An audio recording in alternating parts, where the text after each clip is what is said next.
জুলাই জাতীয় সনদের ভিত্তিতে আগামী ফেব্রুয়ারিতে জাতীয় সংসদ নির্বাচন আয়োজন সহ বিভিন্ন দাবিতে আবারও ১২ দিনের নতুন কর্মসূচিতে যাচ্ছে বাংলাদেশ জামায়াতে ইসলামী ও ইসলামী আন্দোলন বাংলাদেশ সহ ৫টি রাজনৈতিক দল।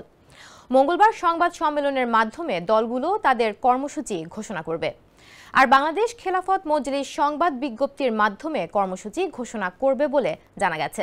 এর আগে ঢাকা সহ সারা দেশে ৩ দিনের অভিন্ন কর্মসূচি পালন করেছে এসব দল। তার মধ্যে ৫ দফা দাবিতে বাংলাদেশ জামায়াতে ইসলামী ও ইসলামী আন্দোলন বাংলাদেশ, ৬ দফা দাবিতে খেলাফত মজলিস ও বাংলাদেশ খেলাফত মজলিস কর্মসূচি পালন করেছে।